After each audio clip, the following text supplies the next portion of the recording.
Assalamualaikum warahmatullahi wabarakatuh.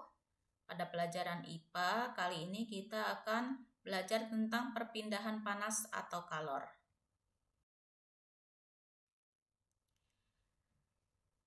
Pada pertemuan sebelumnya kita sudah membahas tentang perbedaan panas dan suhu ya. Nah, ternyata panas itu dapat berpindah dari benda yang bersuhu tinggi ke benda yang bersuhu rendah. Kalian bisa lihat di halaman 69 ya. Sambil disimak video ini, kalian juga sambil menandai atau menggarisbawahi materi yang penting, hal-hal yang penting.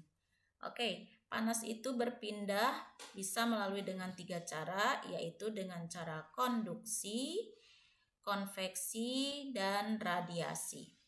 Apa itu konduksi? Konduksi itu adalah cara perpindahan panas melalui zat perantara. Biasanya konduksi ini terjadi pada benda padat. Lalu konveksi adalah perpindahan panas yang disertai dengan perpindahan bagian zat perantaranya. Biasanya ini terjadi pada benda gas dan cair.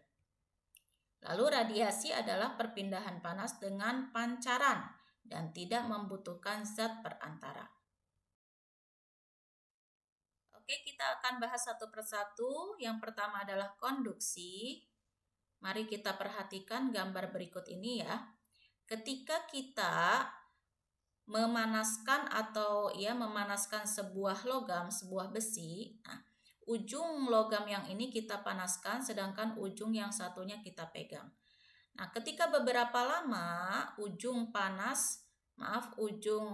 besi ini akan terasa panas ya. Lama-kelamaan panas ini akan bergerak, akan berpindah ke ujung besi yang kita pegang. Nah, lama-kelamaan ujung besi yang kita pegang ini akan terasa panas. Nah, ini yang dinamakan peristiwa konduksi. Beberapa contoh peristiwa konduksi dalam kehidupan sehari-hari diantaranya, ketika kita membuat teh panas ya, saat air panas dituangkan ke dalam cangkir, lama-kelamaan cangkir ini akan terasa panas juga. Nah, ini berarti menandakan peristiwa konduksi. Lalu sendok yang kita gunakan juga lama-kelamaan akan terasa panas ya. Nah, sendok yang berada langsung di dalam air panas itu akan lebih cepat panas.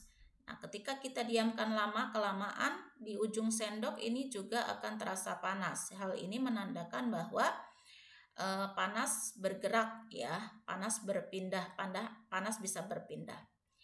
Contoh yang kedua adalah pada saat kita memasak. Nah,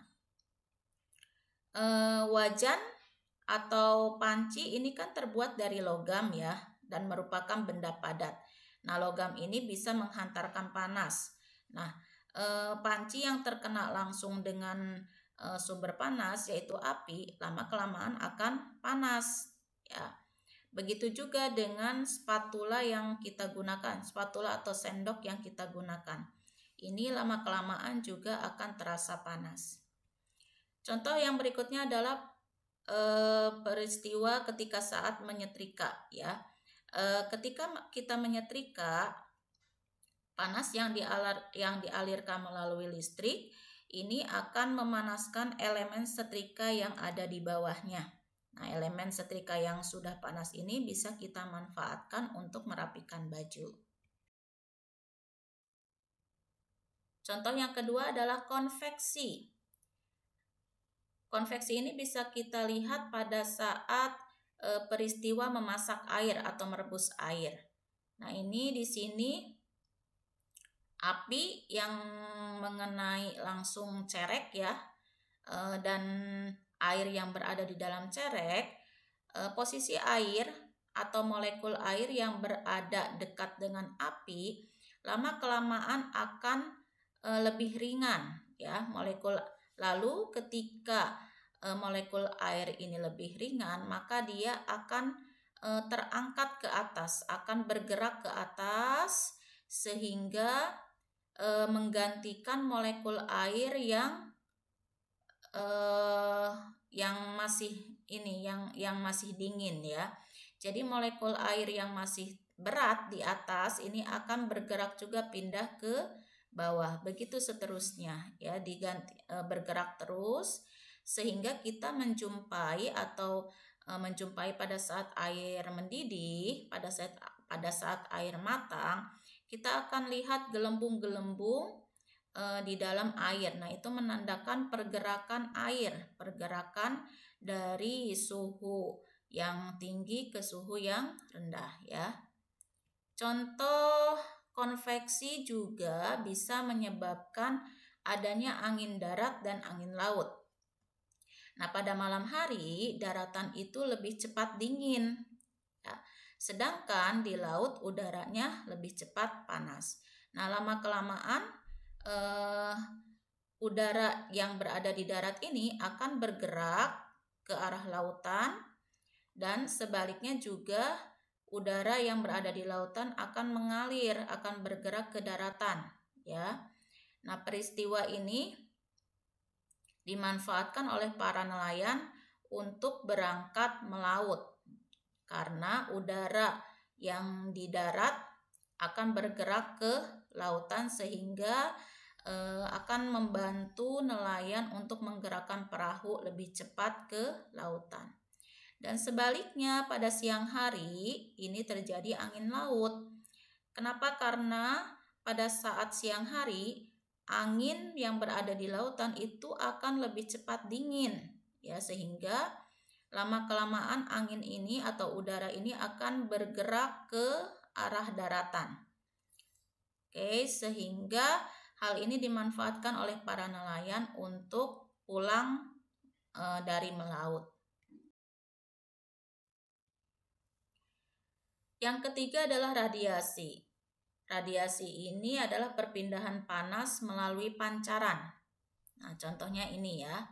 Nah, pada saat kita berada dekat dengan api, ya, api yang menyala, panas dari api ini akan dapat kita rasakan.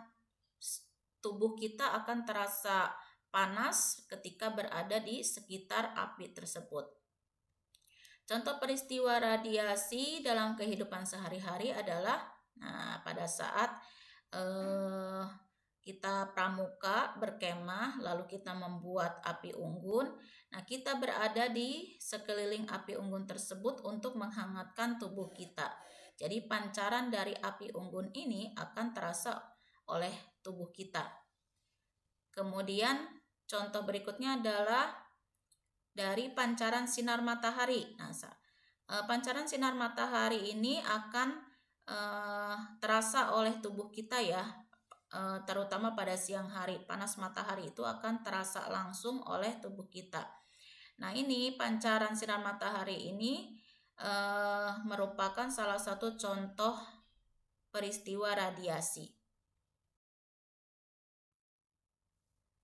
Oke, kita perhatikan gambar berikut ini ya. Ini sebuah kegiatan ya, sebuah kegiatan memasak air. Nah, dari sebuah kegiatan ini bisa terjadi 3 cara perpindahan panas ya, yaitu konduksi, konveksi, dan radiasi. Lalu ketika konduksi itu bagaimana? Yaitu panci yang terkena panas ini lama-kelamaan akan panas dan akan bergerak ke ujung pegangan panci ya. Nah, ini dinamakan konduksi. Sedangkan peristiwa konveksinya adalah terjadi pada air ya, pada air yang direbus. Tadi sudah dijelaskan bagaimana cara perpindahan panasnya. Lalu pancaran dari api ini juga akan dirasakan oleh tubuh kita ya. Ini yang dinamakan dengan radiasi. Oke, selanjutnya pengaruh kalor terhadap kehidupan. Oke, kita lihat sebuah peristiwa ketika kita memasak. Nah, ini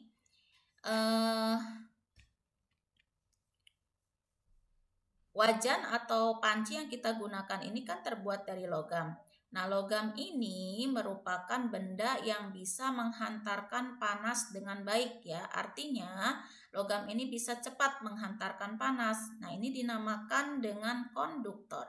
Jadi, benda-benda yang bisa menghantarkan panas, yang bisa cepat mengalirkan panas itu dinamakan konduktor, yaitu bahan yang dapat menghantarkan panas dengan baik. Biasanya terbuat dari logam. Nah, lalu pada saat masak juga kita kan perlu memegang ya, perlu memegang panci tersebut. Nah, tapi kita tidak bisa langsung memegang dengan tangan kita. Tangan kita bisa terbakar. Oleh karena itu kita memerlukan sebuah benda yang bisa menahan panas tersebut ya. Nah, ini dinamakan isolator. Kita bisa lapisi panci atau wajan tersebut dengan bahan-bahan isolator, yaitu bahan yang tidak dapat menghantarkan panas ya. Contohnya terbuat dari kayu, kain, plastik, dan udara. Nah, bahan konduktor dan isolator yang ada di sekitar kita nih, contohnya ya, pada pemanfaatan selimut. Jadi ketika udara dingin, tubuh kita itu akan terasa dingin, tapi tubuh kita sebetulnya mengalirkan panas atau menghasilkan panas. Nah, agar panas pada tubuh kita tidak hilang, maka kita menggunakan atau memanfaatkan selimut ini untuk memerangkap udara dan agar tubuh kita tetap hangat ya. Selanjutnya penggunaan konduktor dan isolator yaitu pada panci. Tadi sudah kita lihat ya, yang mana konduktor ini adalah bagian konduktornya.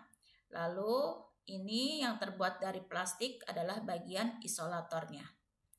Lalu juga pada setrika, bagian konduktornya adalah pada elemennya atau pada besi ya, pada besi bagian setrika tersebut. Lalu bagian isolatornya adalah pada bagian pegangan dan juga kabel yang melapisi listrik. Terima kasih, mudah-mudahan bisa dipahami ya. Wassalamualaikum warahmatullahi wabarakatuh.